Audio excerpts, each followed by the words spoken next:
Warahmatullahi wabarakatuh. Alhamdulillahirabbil alamin.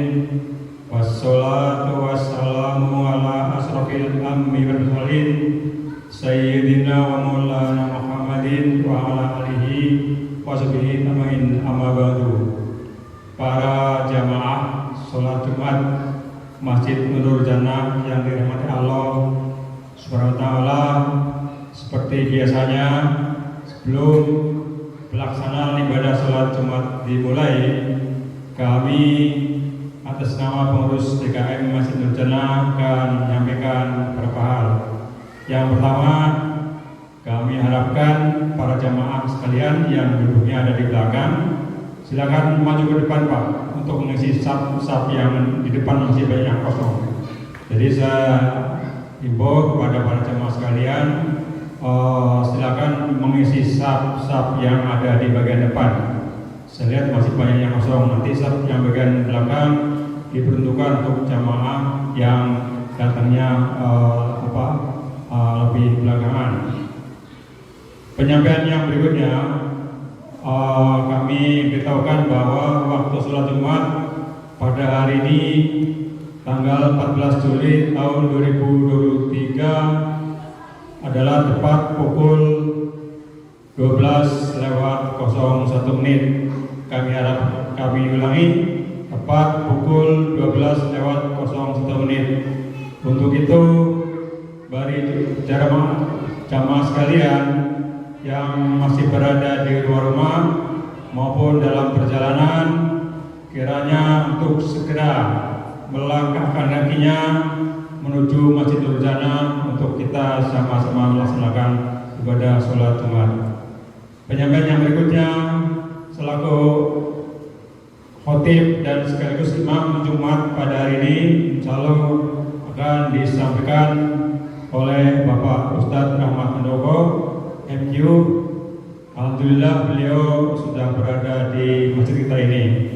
Kemudian untuk muazzin dan sekaligus bilal, insya Allah akan dibawakan oleh saudara Deden Firdaus. Penyampaian berikutnya menyangkut laporan keuangan Masjid Nurul Jannah periode tanggal 7 Juli sampai dengan 13 Juli tahun 2023. Baik, untuk itu akan kami bacakan laporan singkat tersebut.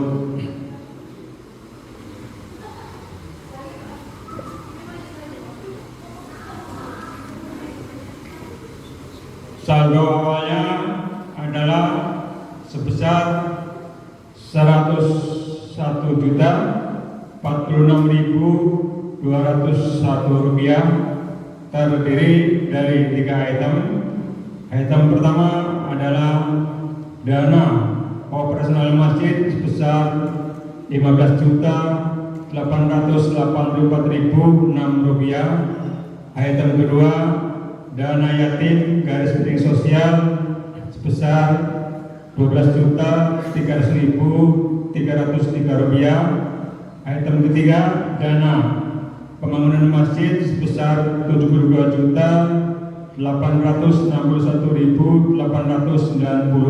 rupiah. Penerimaan antara tanggal 7 Juli sampai dengan 13 Juli tahun 2023 adalah sebesar 8.456.500 rupiah. Penerimaan tersebut terdiri dari pertama, perolehan kotak infak Jumat tanggal 7 Juli tahun 2023 sebesar 1.160.000 rupiah. Yang kedua, infak jariah dari muhsinin untuk dana operasional masjid sebesar 766.500 rupiah. Yang ketiga, infak jariah dari muhsinin untuk dana yatim garis miring sosial besar 2.950.000 rupiah. Yang keempat, perolehan kontak infak yatim garis miring sosial eh, tanggal 12 Juli tahun 2023 sebesar 3.580.000 rupiah. Total saldonya menjadi 101.046.201 rupiah ditambah penerimaan sebesar 8.456.500 rupiah menjadi 109.502.701 rupiah. Pengeluaran jumlah pengeluaran antara tanggal 7 Juli sampai dengan 13 Juli tahun 2023 adalah sebesar 810.000 rupiah, yaitu untuk pengeluaran kegiatan rutin pengajian dan pengeluaran perawatan lainnya. Saldonya per hari ini adalah sebesar 109.502.701 rupiah dikurangi pengeluaran sebesar 810.000 rupiah menjadi 108.692.701 rupiah. Saldo tersebut terdiri dari 3 item. Item pertama, dana operasional masjid sebesar 17.506 rupiah. Item kedua, dana sosial garis miring yatim sebesar 18.830.303 rupiah. Item ketiga, dana pembangunan masjid sebesar 72.861.892 rupiah. Ini menyangkut laporan keuangan Masjid Nurul Jannah. Kebanyakan berikutnya kami harapkan kepada para adik-adik sekalian yang berada di lantai 2, ya, anak-anak, dimohon pada saat nanti tips dan khotbah di atas mimbar dan kita sedang sama-sama melaksanakan sholat Jumat, anak-anak dimohon untuk tidak berisik atau tidak ribut sendiri-sendiri, ya. Jadi artinya kita diam sejenak bersama sampai dengan selesai sholat Jumat. Nanti setelah selesai semuanya silakan anak-anak bisa bermain kembali. Demikian kiranya penyampaian kami. Marilah kita sama-sama mengikuti ibadah sholat Jumat. Wabillahi taufiq wal hidayah. Wassalamualaikum warahmatullahi wabarakatuh.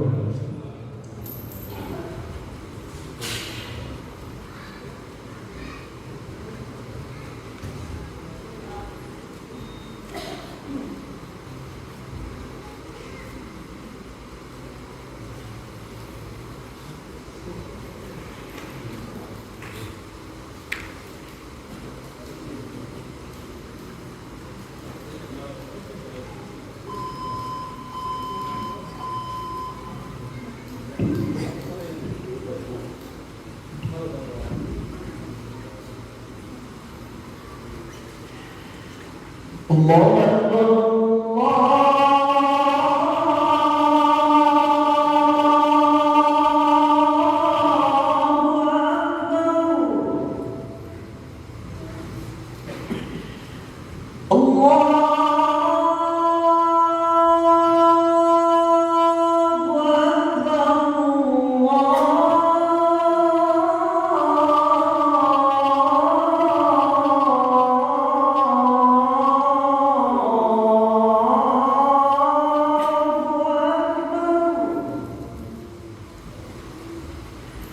أشهد أن لا إله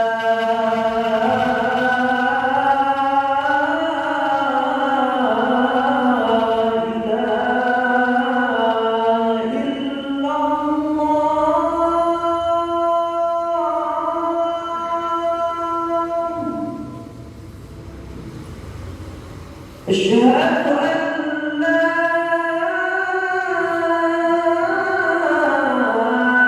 إله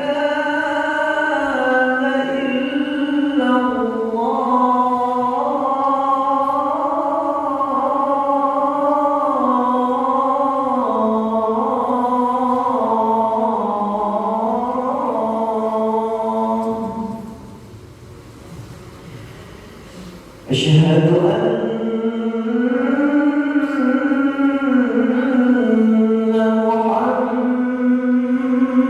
محمدا رسول الله.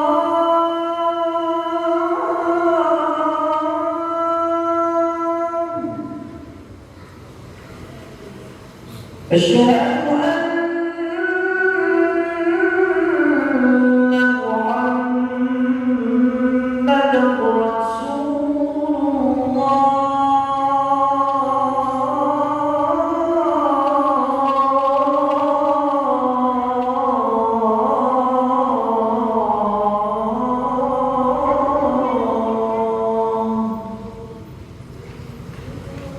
حي على الصلاة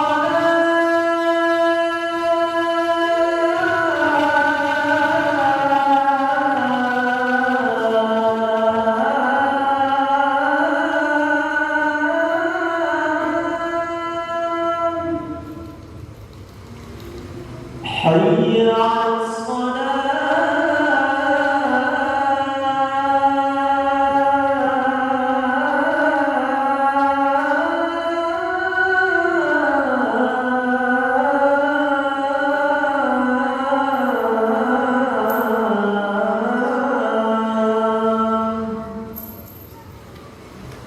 حي على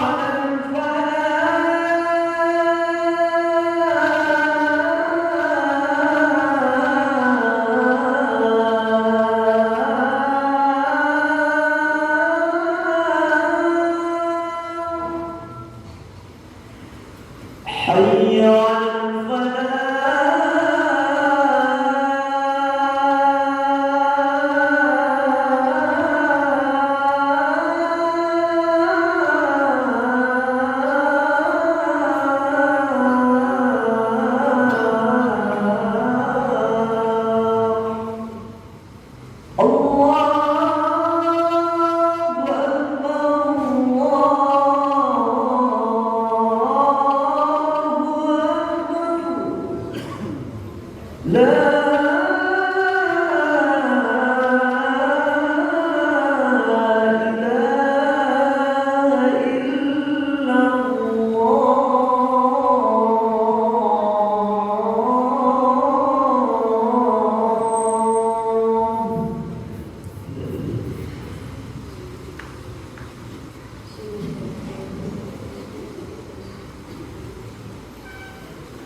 يصلون على النبي يا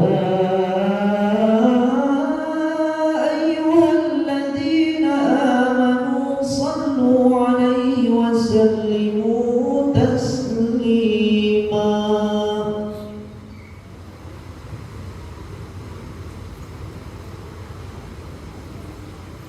Assalamualaikum warahmatullahi wabarakatuh. Allahu Akbar, Allahu Akbar, Allahu Akbar, Allahu Akbar. Asyhadu an la ilaha illallah. أشهد أن لا إله إلا الله.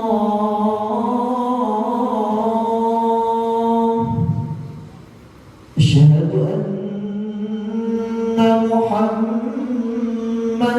رسول الله.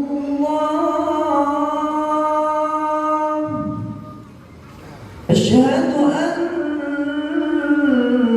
محمد رسول الله.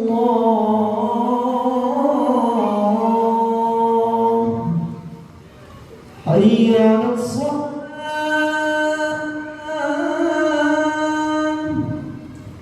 حي على الصلاة،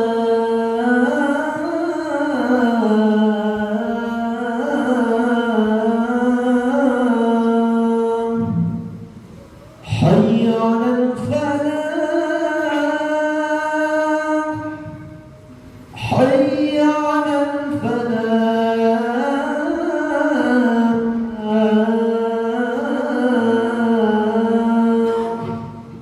الله أكبر، الله أكبر، لا إله إلا الله.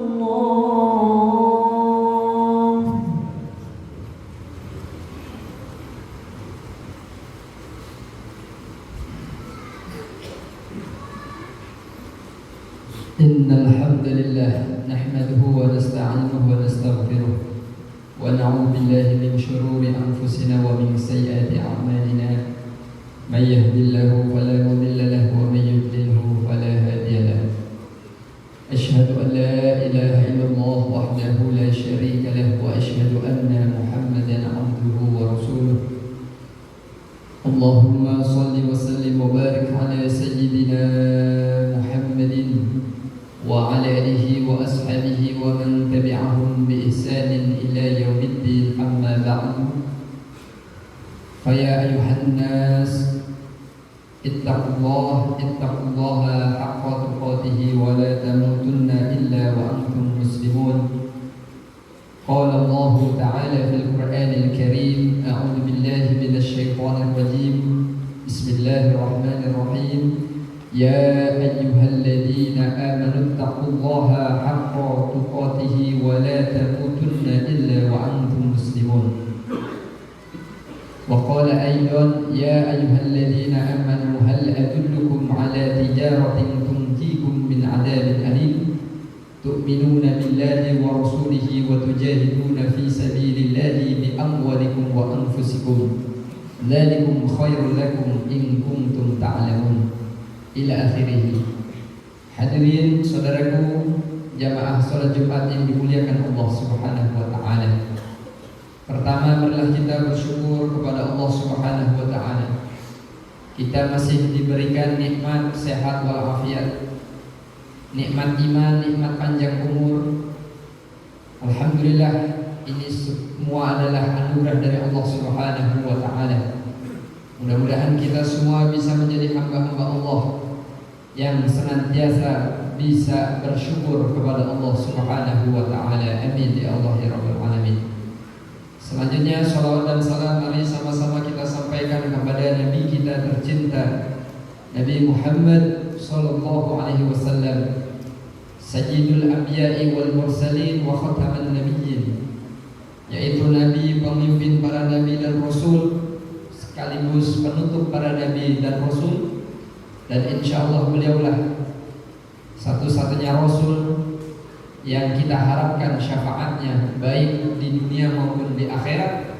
Dan mudah-mudahan kita semua menjadi umatnya yang diakui sehingga mendapatkan syafaatnya. Amin, amin ya Allah ya Rabbal Alamin. Hadirin saudaraku jamaah salat Jumat yang dimuliakan Allah Subhanahu wa taala. Khatib berwasiat kepada diri pribadi dan untuk kita semua, mari sama-sama kita tingkatkan keimanan ketakwaan kita kepada Allah Subhanahu wa taala dengan melaksanakan semua perintah-perintahnya dan menjauhi semua yang dilarang oleh Allah. Maka dengan demikian insya Allah kita semua akan menjadi hamba-hamba Allah yang selalu beruntung, bahagia dunia dan akhirat. Amin ya Allah ya Rabbal Alamin. Hadirin saudaraku jamaah salat Jumat yang dimuliakan Allah Subhanahu wa taala. Di waktu yang singkat ini khatib akan mengangkat sebuah tema jihad dengan harta dan jiwa. Jadi jihad dengan harta dan jiwa ini adalah anjuran Allah Subhanahu wa taala yang diabadikan di dalam Al-Qur'an. Quran surah As-Saff ayat ke-10, Allah Subhanahu wa taala menyampaikan, ya ayyuhalladzina amanu hal adullukum ala tijaratin tunjikum min adzabin alim. Allah menawarkan kepada orang-orang yang beriman, wahai orang-orang yang beriman, kata Allah, maukah kalian aku tunjukkan perniagaan, bisnis yang akan menyelamatkan kalian dari azab yang pedih. Maka di ayat 11-nya Allah melanjutkan, tu'minuna billahi wa rasulihi. Poin yang pertama, perniagaan yang akan menyelamatkan kita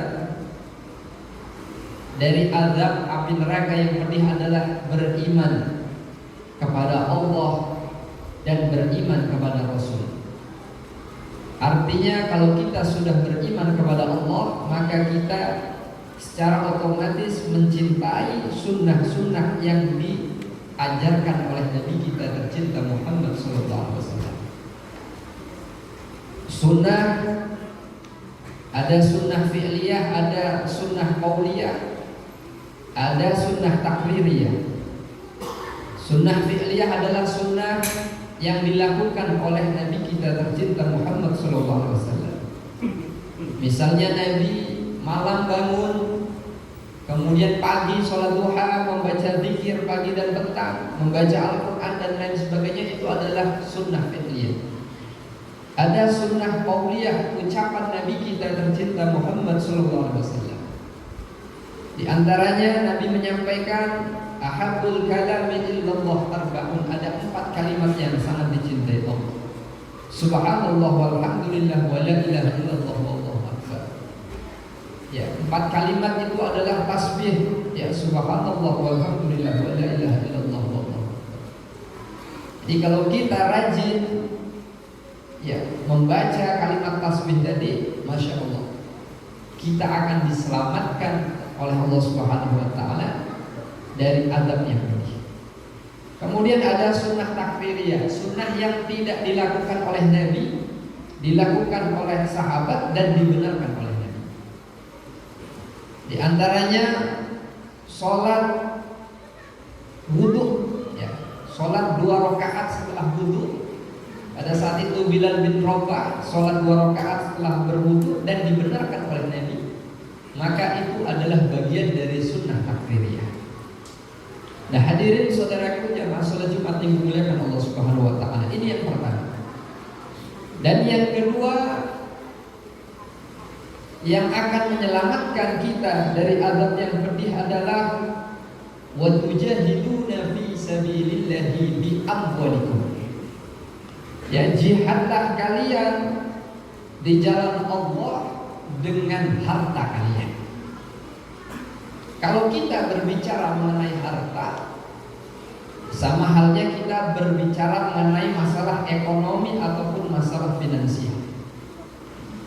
Jadi sebelum kita jihad dengan jiwa kita, maka Al-Quran menginstruksikan kita berjihad dengan harta. Kalau Al-Quran menginstruksikan berjihad dengan harta, secara otomatis kita dianjurkan untuk menjadi orang yang mapan secara finansial. Bagaimana jalan agar menjadi orang yang mapan secara finansial? Maka kalau kita buka sejarah, kita flashback, Nabi kita tercinta Muhammad SAW dulu, ya, dalam sebuah riwayat dikatakan Nabi itu kalau Idul Adha, Nabi pernah berkurban dengan 100 ekor onta. 100 ekor onta kalau dikali 20 juta sudah berapa miliar. Nabi itu orang yang zuhud, orang yang tidak cinta dunia. Tetapi Nabi secara finansial, Nabi adalah orang yang mampu, orang yang sukses. Kemudian dalam sebuah riwayat lagi, di saat Nabi Muhammad SAW usianya 25 tahun, Nabi menikahi Sayyidah Khadijah radhiyallahu anha. Maharnya adalah 40 ekor onta. Kalau Nabi dikatakan orang yang miskin, bukan orang yang miskin Nabi. Kalau Nabi dikatakan orang yang qanaah, iya. Orang yang zuhud, iya. Akan tetapi Nabi adalah orang yang sukses secara finansial. Nah, hadirin saudaraku jamaah salat Jumat yang dimuliakan Allah Subhanahu wa taala. Kemudian suatu ketika ada perang Tabuk. Ya, pada saat itu kondisi Madinah sedang keceklik, sedang gagal panen karena musim kemarau. Maka pada saat itu Nabi Muhammad SAW mengumumkan kepada para sahabat, wahai para sahabat, siapakah di antara kalian yang ingin menyedekahkan sebagian hartanya untuk jihad di jalan Allah? Maka pada saat itu salah satu sahabat yang bernama Sayyidina Utsman bin Affan mengangkat tangannya, ya Rasulullah, saya adalah salah satu orang yang akan menginfakkan sebagian hartaku untuk kepentingan agama Allah, untuk biaya perang, untuk berjihad. Maka pada saat itu Sayyidina Utsman bin Affan, ya, banyak di literatur klasik, misalnya kita buka di dalam kitab Hayatus Sahabah. Jadi sedekah Sayyidina Utsman bin Affan pada saat itu adalah beliau menyedekahkan 300 ekor onta. 300 ekor onta kalau kita kalikan dengan harga onta, misalnya 20 juta, maka sedekah Sayyidina Utsman bin Affan sudah 6 miliar pada saat itu. Jadi Sayyidina Utsman bin Affan ini kalau malam beliau rajin tahajud, rajin baca Quran, ibadahnya tidak ada yang menandingi. Beliau adalah salah satu khulafaur rasyidin, ya, pengganti daripada Nabi setelah Abu Bakar, Umar, maka Sayyidina Utsman. Tapi Masya Allah sedekahnya luar biasa. Kemudian tidak sampai di situ, Sayyidina Utsman bin Affan menambah lagi sedekahnya. Beliau menyedekahkan, ya, 100 ekor kuda perang. Jadi kuda perang itu jamaah yang dimuliakan Allah, kuda yang besar, tinggi. Kalau dia berlari, maka dia jatuh kemudian bisa bangun lagi. Itu kuda perang.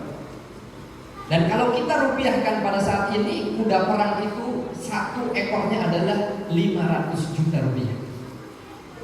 Jadi sedekah Sayyidina Utsman bin Affan pada saat itu, ya, 100 ekor kuda perang dikali 500 juta, maka totalnya adalah 50 miliar rupiah.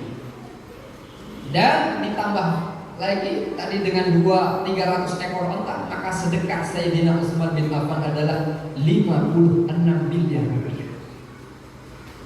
Nah, hadirin saudaraku jamaah salat Jumat yang dimuliakan Allah Subhanahu wa taala. Artinya apa? Islam dalam sejarah menganjurkan umatnya untuk mapan secara finansial. Jadi harta itu dibawa mati. Kalau ada, ya, doktrin-doktrin yang mengatakan harta tidak dibawa mati, ini adalah doktrin yang salah. Karena Nabi adalah orang yang mapan secara finansial, sahabat adalah orang yang mapan secara finansial. Jadi kita umat Islam harus mulai mendoktrin anak-anak kita agar mereka menjadi pengusaha yang sukses, pengusaha yang dermawan, pengusaha yang beriman. Karena ini bagian dari ajaran Islam. Dan di masjid itu diperbolehkan untuk mendiskusikan masalah ekonomi, masalah politik, masalah apapun itu yang berkaitan dengan kemaslahatan umat, itu boleh. Tapi yang tidak diperbolehkan, di mana di saat masjid dijadikan pasar atau tempat berdagang, itu tidak diperbolehkan. Nah, hadirin saudaraku, jamaah salat Jumat yang dimuliakan Allah Subhanahu wa taala. Jadi kita harus menjadi umat yang benar-benar bisa menyongsong kebahagiaan dunia dan akhirat. Dan kalau kita lihat fenomena saat ini semuanya berkaitan dengan uang. Orang yang mungkin tidak memiliki uang, dia bisa ngantri berangkat haji bisa 5 tahun, bisa 7 tahun, bisa 12 tahun, bahkan bisa 20 tahun. Tapi orang yang memiliki uang, maka dia pun daftar hari ini, dia bisa berangkat haji yang akan datang. Artinya apa? Uang itu adalah sesuatu yang sangat penting. Jadi umat Islam harus memiliki uang untuk beramal soleh. Jangan umat Islam memusuhi kekayaan. Uang tidak dibawa mati, kita hidup gini-gini saja, jangan. Tapi kita harus menguasai perekonomian, menguasai finansial, sehingga uang tadi kalau sudah di tangan kita pergunakan untuk amal soleh. Kita menolong orang-orang yang fakir, kita membayar zakat, kita berkurban, kita membangun masjid, kita menyantuni yatim piatu dan lain sebagainya. Nah, hadirin saudaraku jamaah salat Jumat yang dimuliakan Allah Subhanahu wa taala. Dan selanjutnya ada sebuah kisah yang sangat menarik. Jadi suatu ketika Sayyidina Abdurrahman bin Auf. Abdurrahman bin Auf ini adalah salah satu sahabat Nabi yang dikabarkan masuk ke dalam surga, kata Nabi. Ada asyratul mubasysyiruna bil jannah. Ada 10 sahabat Nabi yang dijamin oleh Nabi masuk ke dalam surga. Salah satunya adalah Abdurrahman bin Auf. Suatu ketika Nabi mengatakan Abdurrahman bin Auf ini paling terakhir masuk surga. Kenapa? Abdurrahman bin Auf ini adalah orang yang paling kaya raya di antara para sahabat. Maka singkat cerita, begitu berita tadi sampai di telinga Sayyidina Abdurrahman bin Auf, maka Abdurrahman bin Auf ingin menjadi orang yang fakir, ingin menjadi orang yang miskin, ingin menjadi orang yang tidak punya apa-apa. Sehingga harta yang dimilikinya dia bagi-bagikan kepada orang-orang yang membutuhkan. Dan pada saat itu di kota Madinah sedang panen raya kurma, sehingga para petani-petani yang di negeri Madinah merasa sedih karena harga kurma turun anjlok. Itulah hukum ekonomi. Di mana barang banyak, maka harga semakin turun. Maka singkat cerita Abdurrahman bin Auf keliling pasar, keliling ke kebun-kebun para petani dan membeli semua kurma-kurma yang dimiliki oleh petani dan pedagang-pedagang yang ada di pasar. Ditimbun oleh Abdurrahman bin Auf. Kenapa? Abdurrahman bin Auf ingin menjadi orang yang miskin, ingin menolong saudara-saudaranya yang sedang susah. Maka singkat cerita semua kurma-kurma yang ada di negeri Madinah dibeli oleh Abdurrahman bin Auf. Kemudian dipindahkan ke gudang. Begitu dipindahkan ke gudang, seminggu berlalu, 2 minggu berlalu, sebulan berlalu, maka datanglah utusan dari negeri Yaman dan sampai di kota Madinah. Dan akhirnya dia menyampaikan tujuannya untuk hadir di kota Madinah. Apa? Tujuannya utusan dari negeri Yaman ini adalah mendapatkan perintah dari raja. Karena di negeri Yaman sedang ada wabah, sedang ada penyakit, sedang ada virus seperti virus corona kemarin, di mana salah satu penangkalnya, vaksinnya adalah kurma busuk menurut para dokter yang ada di negeri Yaman. Maka Masya Allah, singkat cerita, utusan dari negeri Yaman tadi mendatangi Sayyidina Abdurrahman bin Auf. Apakah engkau yang bernama Abdurrahman bin Auf? Iya. Apakah engkau pemilik kurma? Iya. Kurmaku banyak di gudang. Wahai Abdurrahman bin Auf, kami dari negeri Yaman diutus oleh raja kami. Kami ingin membeli kurma yang engkau miliki semuanya. Kenapa? Karena di negeri kami sedang terjadi wabah penyakit dan salah satu vaksinnya adalah kurma busuk. Masya Allah. Ya, kurma busuk yang ditimbun Abdurrahman bin Auf dibeli dengan harga 10 kali lipat di mana pertama beliau beli. Kalau harga kurma 44.000 rupiah, maka dibeli menjadi 40.000 rupiah per kilogram. Masya Allah. Artinya apa? Inilah yang dicontohkan oleh para sahabat dan oleh Nabi kita tercinta Muhammad Sallallahu Alaihi Wasallam. Kita harus berjihad dengan harta kita. Bagaimana caranya? Maka kita harus merintis sebuah bisnis. Kita harus belajar berdagang. Kita harus belajar berniaga agar ekonomi, amal soleh itu lebih banyak kita lakukan. Dan yang terakhir, berjihad dengan jiwa kita, dengan pikiran, dengan kita hadir sholat subuh berjamaah, dengan kita hadir sholat zuhur, dengan kita hadir sholat asar, dengan kita hadir ke majelis ilmu, dengan kita hadir ke pondok-pondok pesantren menuntut ilmu, ke majelis-majelis ta'lim misalnya, maka itu bagian juga dari jihad dengan jiwa kita. Nah, demikianlah khutbah yang singkat ini. Mudah-mudahan bisa mengetuk hati kita agar kita memiliki mindset tangan di atas lebih baik daripada tangan di bawah, memberi lebih baik daripada meminta-minta. Demikianlah khutbah yang singkat ini. Mudah-mudahan bermanfaat untuk kita semua. Amin amin ya Allah ya rabbal alamin. Barakallahu wa lakum fil Qur'anil azim wa nafa'ani wa iyyakum bima fihi minal ayati wa dzikril hakim. Wa taqabbala minni wa minkum tilawatahu innahu huwal ghafurur rahim. اللهم صل على سيدنا محمد وعلى آل سيدنا محمد. Alhamdulillahilladzi hadana li hadza wa ma kunna linahtadiya laula an hadana Allah. Asyhadu an la ilaha illallah wa la syarika lah wa asyhadu anna Muhammadan 'abduhu wa rasuluhu. Allahumma shalli wa sallim wa barik ala sayyidina Muhammadin wa ala alihi wa ashabihi wa man tabi'ahum bi ihsanin ila yaumiddin. Ya ayyuhan nas ittaqullaha haqqa tuqatih wa la tamutunna illa wa antum muslimun. Wa alamu anna Allaha wa malaikatahu yusholluna 'alan nabiy ya ayyuhalladzina amanu shallu 'alaihi wa sallimu taslima. Allahumma shalli ala sayyidina Muhammad wa ala ali sayyidina Muhammad kama shallaita ala sayyidina Ibrahim wa ala ali sayyidina Ibrahim wa barik ala sayyidina Muhammad wa ala ali sayyidina Muhammad kama barakta ala sayyidina Ibrahim wa ala ali sayyidina Ibrahim fil 'alamin innaka Hamidum Majid. Allahumma ighfir lil muslimin wal muslimat wal mu'minin wal mu'minat al ahya'i minhum wal amwat innaka qaribun mujibud da'wati ya qadil hajat bi rahmatika ya arhamar rahimin. Ya Allah ya Qadir ya Hamid ya Mubdi ya Mu'in ya Rahim ya Wadud akfina bi halalika wa aghnina bi fadlika amma siwak. Rabbana anzil alaina ma'idatan minas sama'i takunu lana 'inda li awwalina wa akhirina wa minka warzuqna wa anta khairur raziqin. Ya Allah ya Tuhan kami, ampunilah dosa-dosa kami ya Allah. Ampunilah dosa-dosa kedua orang tua kami, ampunilah dosa-dosa guru-guru kami, dan ampunilah dosa-dosa saudara kami muslimin wal muslimat ya Allah, baik yang masih hidup ataupun yang telah wafat. Berikanlah rezeki yang halal, rezeki yang berkah kepada kami ya Allah, kekayaan dunia dan akhirat kepada kami ya Allah, untuk bekal ibadah, untuk bekal jihad, untuk bekal syiar di jalan ya Allah. Rabbana hab lana min azwajina wa dhurriyyatina qurrata a'yun waj'alna lil muttaqina imama. Ya Allah, jadikanlah putra-putri kami putra-putri yang saleh dan salihah, putra-putri yang ahli Quran, putra-putri yang bertakwa kepadamu, putra-putri yang mencintai baginda Nabi Muhammad sallallahu alaihi wasallam. Rabbana atina fid dunya hasanah wa fil akhirati hasanah wa qina adzabannar. Ibadallah, innallaha ya'muru bil 'adli wal ihsan wa ita'i dzil qurba wa yanha 'anil fahsya'i wal munkari wal baghi ya'idukum la'allakum tadhakkarun.